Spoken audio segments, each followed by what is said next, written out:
Chemistry में हम CBSE board 10th class के लिए क्या क्या ऐसा चीज पढ़ें जिससे हमको अधिक से अधिक नंबर प्राप्त हो सके।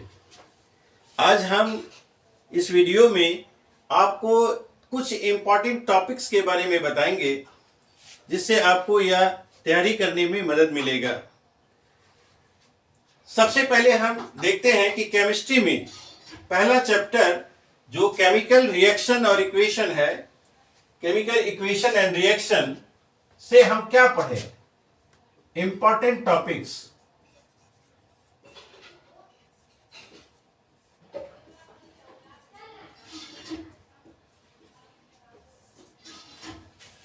पंद्रह तारीख से होने वाले परीक्षा में आखिर हम कम से कम समय में क्या तैयारी करें ताकि हम अधिक से अधिक मार्क्स प्राप्त कर सकें। तो सबसे पहले चैप्टर में केमिकल इक्वेशन एंड रिएक्शन में हम क्या पढ़े। पहला नंबर में इस चैप्टर में आप केमिकल रिएक्शंस एंड इक्वेशन में केमिकल रिएक्शन के बारे में हम पढ़ेंगे और उस केमिकल रिएक्शन में सबसे पहले हम क्या करेंगे। सबसे पहले आप रिडॉक्स रिएक्शन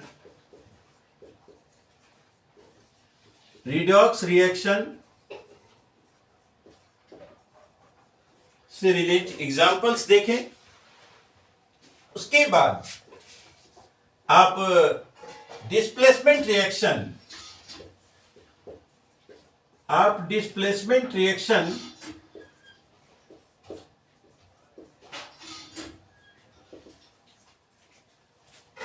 से रिलेटेड एग्जांपल्स को आप देखेंगे और उसे बैलेंस करना सीखेंगे तो आप इसमें से अधिक मार्क्स बिठा सकते हैं। क्योंकि देखिए, इस चैप्टर से रिलेट 6 मार्क्स के प्रश्न आपको पूछे जाएंगे। इससे रिलेट आपको 6 नंबर के प्रश्न पूछे जाएंगे 6 मार्क्स के। अगर आप इस दो टॉपिक्स को अच्छे ढंग से क्लियर करते हैं, रिडॉक्स रिएक्शन और डिस्प्लेसमेंट रिएक्शन, तो आप 6 नंबर तक प्राप्त कर सकते हैं। दूसरे चैप्टर में एसिड बेस और सॉल्ट्स में acid base and salts chapter से आप क्या क्या पढ़ेंगे। सबसे पहले इस एक्सरसाइज से आप रिलेटेड चीजें जो है वह है chloro alkali base.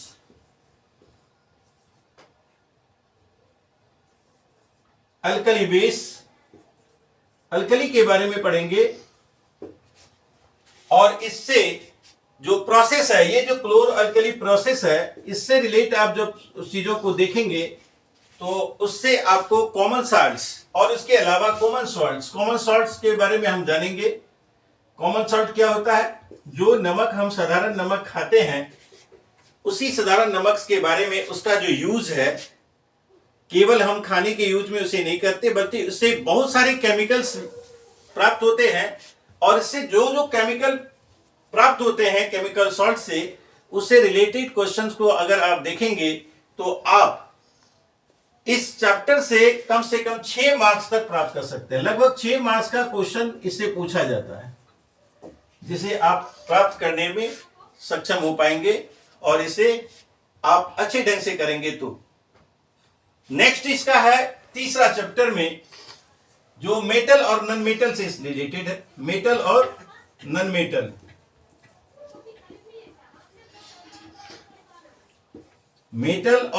Metal chapter में हम क्या देखेंगे, क्या पढ़ें ताकि इससे हम अधिक से अधिक नंबर प्राप्त कर सके। आपको इस चैप्टर से रिलेटेड कम से कम 6 से 8 नंबर के प्रश्न पूछे जाएंगे और उसमें आपको रिएक्टिविटी सीरीज और मेटलर्जी से रिलेटेड प्रश्न आप करेंगे तो आपको इससे 6 से 8 मार्क्स तक प्राप्त हो सकता है। मेटल और नॉन मेटल चैप्टर में आपको केवल रिएक्टिविटी सीरीज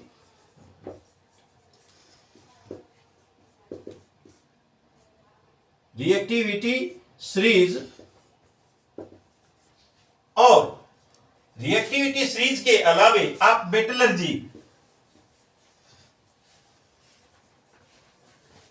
से रिलेटेड क्वेश्चंस, मेटलर्जी से रिलेटेड क्वेश्चन अगर आप करेंगे तो आप 6 से 8 मार्क्स तक प्राप्त कर सकते हैं। इससे रिलेटेड आपको 6 से 8 मार्क्स के प्रश्न पूछे जाते हैं। रिएक्टिविटी सीरीज के बारे में आप जानते होंगे कि रिएक्टिविटी सीरीज क्या है। कुछ ऐसे मेटल्स हैं बहुत ज्यादा रिएक्टिव, बहुत कम रिएक्टिव है। आप रिएक्टिविटी सीरीज को अगर ध्यान में रखेंगे तो आपसे बहुत सारे रिएक्शंस को आप आसानी से बना पाएंगे और बहुत सारे केमिकल इक्वेशन को लिखकर आप रिएक्शन के को दिखा पाएंगे और साथ ही साथ बैलेंस करने में भी आपको बहुत मदद मिलेगी। इतना तो तय है कि 4 नंबर का जो बैलेंसिंग इक्वेशंस है वह निश्चित रूप से पूछा जाता है। इसलिए अगर आप रिएक्टिविटी सीरीज और मेटलर्जी से रिलेटेड क्वेश्चन को करेंगे तो आप केमिस्ट्री के इस भाग में 6 से 8 नंबर तक प्राप्त कर सकते हैं। और अंतिम चैप्टर जिसको कार्बन एंड इट्स कंपाउंड्स है, कार्बन एंड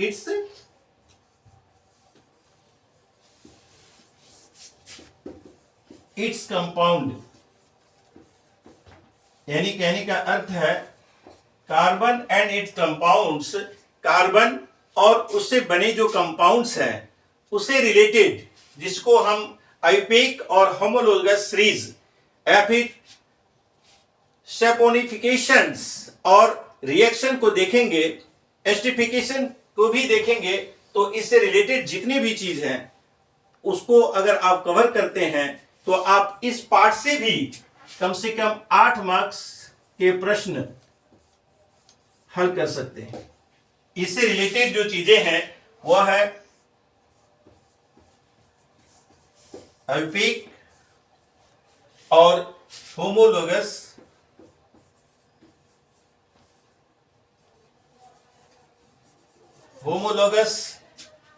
सीरीज,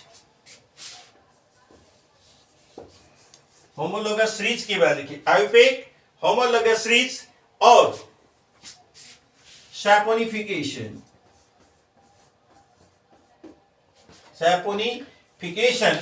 और एंड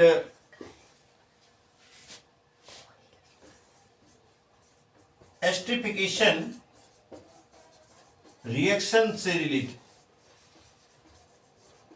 क्वेश्चन अगर आप करेंगे तो आप इससे भी 8 मार्क्स तक का क्वेश्चन कवर कर सकते हैं। तो आज हमने देखा कि जो केमिस्ट्री के इंपॉर्टेंट टॉपिक्स है उसमें सबसे पहले केमिकल रिएक्शन के बारे में, जो chapter chemical equation and reactions में है। केमिकल रिएक्शन में आखिर हम ऐसा क्या पढ़ें, जबकि हम जानते हैं कि केमिकल रिएक्शन में बहुत सारी रिएक्शन है जिसमें कॉम्बिनेशन रिएक्शन है और डिस्प्लेसमेंट रिएक्शन है, डबल डिस्प्लेसमेंट रिएक्शन है और ऑक्सीडेशन एंड रिडक्शन रिएक्शन है। लेकिन इन सारी चीजों को छोड़कर केवल अगर हम ऑक्सीडेशन रिडक्शन रिलेट कुछ जो आपका रिडॉक्स रिएक्शन है, क्योंकि redox reaction he oxidation and reduction reaction है, जो सिमिल्टेनियसली एक बार अगर एक साथ होता है तो उसको हम लोग रिडॉक्स रिएक्शन कहते हैं। केवल अगर इसका रिडॉक्स रिएक्शन के एग्जांपल्स को देखेंगे और इसके रिएक्शन को देखेंगे और उसको हम बैलेंस करना सीखेंगे तो मे बी हम 6 मार्क्स का क्वेश्चन सॉल्व कर सकते हैं। इसके अतिरिक्त अगर हम डिस्प्लेसमेंट रिएक्शन के बारे में देखेंगे, डिस्प्लेसमेंट रिएक्शन जो एक्टिविटी सीरीज से रिलेटेड है, क्योंकि मोर रिएक्टिव मेटल्स जो है वह लेस रिएक्टिव मेटल्स को डिस्प्लेस करता है, जो कि आप डिस्प्लेसमेंट रिएक्शन में देखते हैं। अगर आप रिएक्टिविटी सीरीज को भी अच्छा से याद रखेंगे तो आप इस रिएक्शन को, डिस्प्लेसमेंट रिएक्शन को आसानी से सॉल्व कर पाएंगे और उसे बैलेंस भी कर पाएंगे, इक्वेशन भी परफॉर्म कर पाएंगे। साथ ही साथ acid base and salt chapter से क्लोरो अल्कली आप जानते ही होगी कि अल्कली क्या है। अल्कली जो वो क्या है कि जो बेस वाटर के साथ डिसॉल्व हो जाता है वो आपको अल्कली कहलाता है। इससे रिलेटेड क्लोरो एल्कलीज के प्रोसेस के बारे में जब आप पढ़ेंगे और उससे रिलेटेड सम को सॉल्व करेंगे तो आप कम से कम 6 मार्क्स तो प्राप्त कर ही सकते हैं।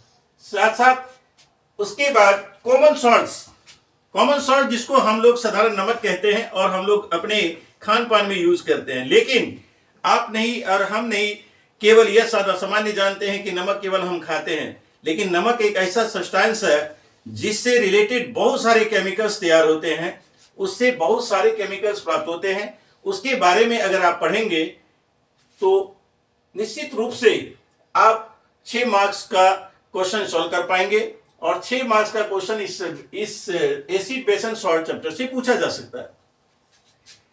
तीसरे में मेटल और नॉन मेटल है। नॉन मेटल और मेटल से रिलेटेड जो रिएक्टिविटी सीरीज दिया हुआ है, जिसमें हम पढ़ते हैं कि सोडियम और पोटेशियम मोस्ट रिएक्टिव है, जबकि लिस्ट रिएक्टिव में सिल्वर और गोल्ड है। और इसी रिएक्टिविटी सीरीज में अगर आप याद रखते हैं तो आप रिएक्टिविटी सीरीज से रिलेटेड मेटल और नॉन मेटल को आप समझा पाएंगे। और इससे रिलेटेड मेटलर्जी है, मेटलर्जी में से रिलेटेड अगर प्रश्न को सॉल्व करेंगे तो आपको 6 से 8 मार्क्स प्राप्त होगा।